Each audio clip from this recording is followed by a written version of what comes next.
ابن عباس رضی اللہ عنہ نے بیان کیا کہ میں کئی مہاجرین کو قرآن مجید پڑھایا کرتا تھا۔ حضرت عبد الرحمن بن عوف رضی اللہ عنہ بھی ان میں سے ایک تھے۔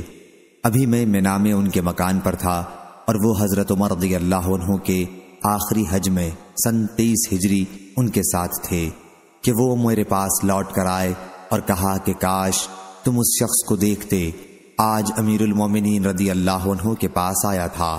اس نے کہا کہ اے امیر المومنین رضی اللہ عنہ، کیا آپ فلاں صاحب سے یہ پوچھ تاچھ کریں گے جو یہ کہتے ہیں کہ اگر عمر رضی اللہ عنہ کا انتقال ہو گیا تو میں فلاں صاحب طلحہ بن عبید اللہ رضی اللہ عنہ سے بیعت کروں گا، کیونکہ واللہ حضرت ابو بکر رضی اللہ عنہ کی بغیر سوچے سمجھے بیعت تو اچانک ہو گئی اور پھر وہ مکمل ہو گئی تھی۔ اس پر حضرت عمر رضی اللہ عنہ بہت غصہ ہوئے اور کہا کہ میں انشاءاللہ شام کے وقت لوگوں سے خطاب کروں گا اور انہیں ان لوگوں سے ڈراؤں گا جو زبردستی سے دخل در معقولات کرنا چاہتے ہیں۔ حضرت عبد الرحمن بن عوف رضی اللہ عنہ نے کہا کہ اس پر میں نے عرض کیا، یا امیر المومنین رضی اللہ عنہ، ایسا نہ کیجیے، حج کے موسم میں کم سمجھی اور برے بھلے ہر ہی قسم کے لوگ جمع ہیں، اور جب آپ خطاب کے لیے کھڑے ہوں گے تو آپ کے قریب یہی لوگ زیادہ ہوں گے، اور مجھے ڈر ہے کہ آپ کھڑے ہو کر کوئی بات کہیں اور وہ چاروں طرف پھیل جائے، لیکن پھیلانے والے اسے صحیح طور پر یاد نہ رکھ سکیں گے اور اس کے غلط معنی پھیلانے لگیں گے۔ اس لیے مدینہ منورہ پہنچنے تک کا اور انتظار کر لیجئے، کیونکہ وہ ہجرت اور سنت کا مقام ہے، وہاں آپ کو خالص دینی سمجھ بوجھ رکھنے والے اور شریف لوگ ملیں گے، وہاں آپ جو کچھ کہنا چاہتے ہیں اعتماد کے ساتھ ہی فرما سکیں گے، اور علم والے آپ کی باتوں کو یاد بھی رکھیں گے اور جو صحیح مطلب ہے وہی بیان کریں گے۔ حضرت عمر رضی اللہ عنہ نے کہا، ہاں اچھا، اللہ کی قسم میں مدینہ منورہ پہنچتے ہی سب سے پہلے لوگوں کو اسی مضمون کا خطبہ دوں گا۔ حضرت ابن عباس رضی اللہ عنہ نے بیان کیا کہ پھر ہم ذی الحج کے مہینے کے آخر میں مدینہ منورہ پہنچے۔ جمعہ کے دن سورج ڈھلتے ہی ہم نے مسجد نبوی پہنچنے میں جلدی کی اور میں نے دیکھا کہ سعید بن زید بن عمرو بن نفیل ممبر کی جڑ کے پاس بیٹھے ہوئے تھے۔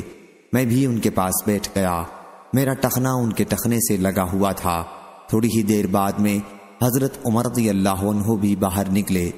جب میں نے انہیں آتے دیکھا تو سعید بن زید بن عمرو بن نفیل رضی اللہ عنہ سے میں نے کہا کہ آج حضرت عمر رضی اللہ عنہ ایسی بات کہیں گے جو انہوں نے اس سے پہلے خلیفہ بنائے جانے کے بعد کبھی نہیں کہی تھی، لیکن انہوں نے اس کو نہ مانا اور کہا کہ میں تو نہیں سمجھتا کہ آپ کوئی ایسی بات کہیں جو پہلے کبھی نہیں کہی تھی۔ پھر حضرت عمر رضی اللہ عنہ ممبر پر بیٹھے اور جب مؤذن اذان دے کر خاموش ہوا تو آپ کھڑے ہوئے اور اللہ تعالیٰ کی حمد و ثنا اس کی شان کے مطابق کرنے کے بعد فرمایا، اما بعد، آج میں تم سے ایک ایسی بات کہوں گا جس کا کہنا میری تقدیر میں لکھا ہوا تھا۔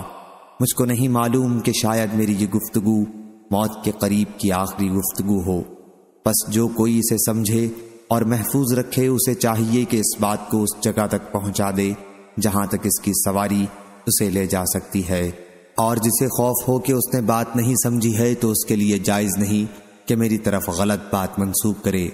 بلا شبہ اللہ تعالیٰ نے محمد صلی اللہ علیہ وسلم کو حق کے ساتھ مبعوث کیا اور آپ پر کتاب نازل کی۔ کتاب اللہ کی صورت میں جو کچھ آپ پر نازل ہوا ان میں آیت رجم بھی تھی، ہم نے اسے پڑھا تھا، سمجھا تھا اور یاد رکھا تھا۔ رسول اللہ صلی اللہ علیہ وسلم نے خود اپنے زمانے میں رجم کرایا، پھر آپ کے بعد ہم نے بھی رجم کیا، لیکن مجھے ڈر ہے کہ اگر وقت یوں ہی آگے بڑھتا رہا تو کہیں کوئی یہ نہ دعویٰ کر بیٹھے کہ رجم کی آیت ہم کتاب اللہ میں نہیں پاتے، اور اس طرح وہ اس فریضے کو چھوڑ کر گمراہ ہوں جسے اللہ تعالیٰ نے نازل کیا تھا۔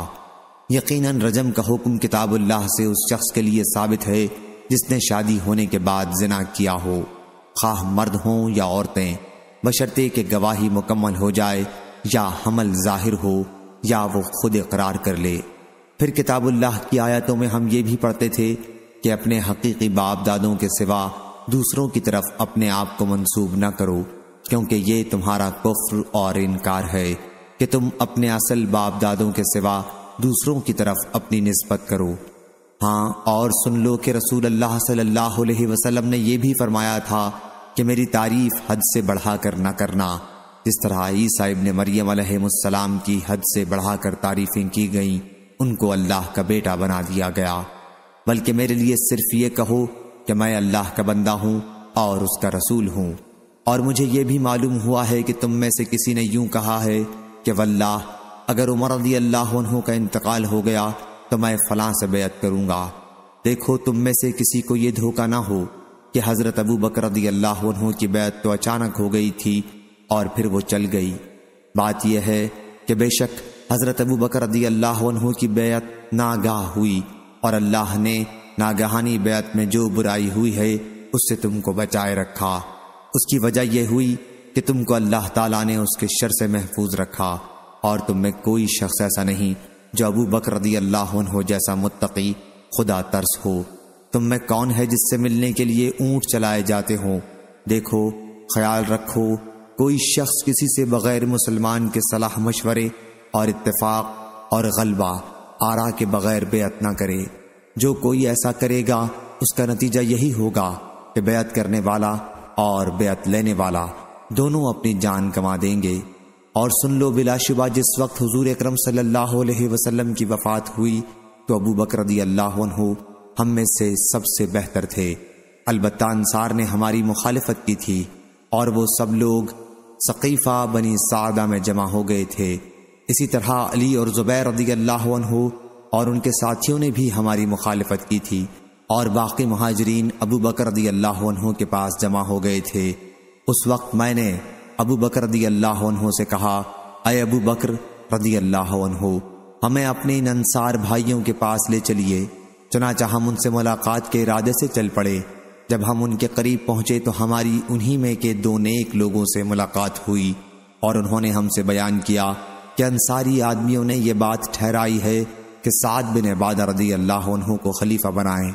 اور انہوں نے پوچھا، حضرات مہاجرین آپ لوگ کہاں جا رہے ہیں؟ ہم نے کہا کہ ہم اپنے ان انصار بھائیوں کے پاس جا رہے ہیں۔ انہوں نے کہا کہ آپ لوگ ہرگز وہاں نہ جائیں، بلکہ خود جو کرنا ہے کر ڈالو۔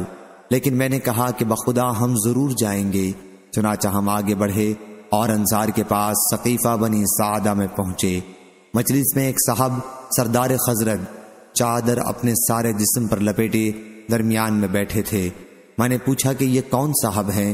تو لوگوں نے بتایا کہ سعد بن عبادہ رضی اللہ عنہ ہیں۔ میں نے پوچھا کہ انہیں کیا ہو گیا ہے؟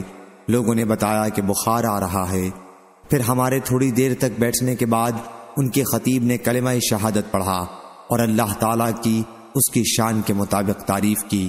پھر کہا، اما بعد، ہم اللہ کے دین کے مددگار انصار اور اسلام کے لشکر ہیں، اور تم اے گروہ مہاجرین کم تعداد میں ہو۔ تمہاری یہ تھوڑی سی تعداد اپنی قوم قریش سے نکال کر ہم لوگوں میں آ رہے ہو۔ تم لوگ یہ چاہتے ہو کہ ہماری بیخکنی کرو اور ہم کو خلافت سے محروم کر کے آپ خلیفہ بن بیٹھو۔ یہ کبھی نہیں ہو سکتا۔ جب وہ خطبہ پورا کر چکے تو میں نے بولنا چاہا۔ میں نے ایک عمدہ تقریر اپنے ذہن میں ترتیب دے رکھی تھی۔ میری بڑی خواہش تھی کہ حضرت ابو بکر رضی اللہ عنہ کی بات کرنے سے پہلے ہی میں اس کو شروع کر دوں، اور انصار کی تقریر سے جو ابو بکر رضی اللہ عنہ کو غصہ پیدا ہوا ہے اس کو دور کر دوں۔ جب میں نے بات کرنی چاہی تو ابو بکر رضی اللہ عنہ نے کہا، ذرا ٹھہرو۔ میں نے ان کو ناراض کرنا برا جانا۔ آخر انہوں نے ہی تقریر شروع کی، اور خدا کی قسم وہ مجھ سے زیادہ عقل مند اور مجھ سے زیادہ سنجیدہ اور متین تھے۔ میں نے جو تقریر اپنے دل میں سوچ لی تھی اس میں سے انہوں نے کوئی بات نہیں چھوڑی، فی البدیہہ وہی کہی، بلکہ اس سے بھی بہتر۔ پھر وہ خاموش ہو گئے۔ ابو بکر رضی اللہ عنہ کی تقریر کا خلاصہ یہ تھا کہ انصاری بھائیو، تم نے جو اپنی فضیلت اور بزرگی بیان کی ہے وہ سب درست ہے، اور تم بے شک اس کے سزاوار ہو، مگر خلافت قریش کے سوا اور کسی خاندان والوں کے لیے نہیں ہو سکتی، کیونکہ قریش ازرو نسب اور ازرو خاندان تمام عرب کی قوموں میں بڑھ چڑھ کر ہیں۔ اب تم لوگ ایسا کرو کہ ان دو آدمیوں میں سے کسی سے بیعت کر لو۔ ابو بکر رضی اللہ عنہ نے میرا اور ابو عبیدہ بن جراح رضی اللہ عنہ کا ہاتھ تھاما۔ وہ ہمارے بیچ میں بیٹھے ہوئے تھے۔ ان کی ساری گفتگو میں صرف یہی ایک بات مجھ سے میرے سوا ہوئی، واللہ میں آگے کر دیا جاتا اور بے گناہ میری گردن مار دی جاتی تو یہ مجھے اس سے زیادہ پسند تھا کہ مجھے ایک ایسی قوم کا امیر بنایا جاتا جس میں ابو بکر رضی اللہ عنہ خود موجود ہوں۔ میرا اب تک یہی خیال ہے۔ یہ اور بات ہے کہ وقت پر نفس مجھ کو بہکا دے اور میں کوئی دوسرا خیال کروں جو اب نہیں کرنا۔ پھر انصار میں سے ایک کہنے والا حباب بن منظر یوں کہنے لگا، سنو سنو، میں ایک لکڑی ہوں کہ جس سے اونٹ اپنا بدن رگڑ کر کھجلی کی تکلیف رفع کرتے ہیں، اور میں وہ باڑ ہوں جو درختوں کے ارد گرد حفاظت کے لیے لگائی جاتی ہے۔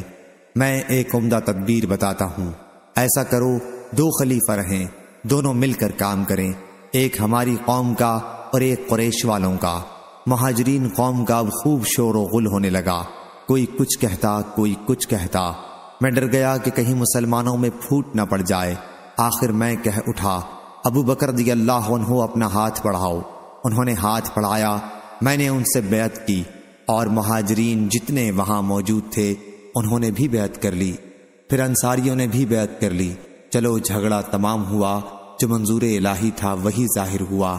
اس کے بعد ہم حضرت سعد بن عبادہ رضی اللہ عنہ کی طرف بڑھے، انہوں نے بیعت نہیں کی۔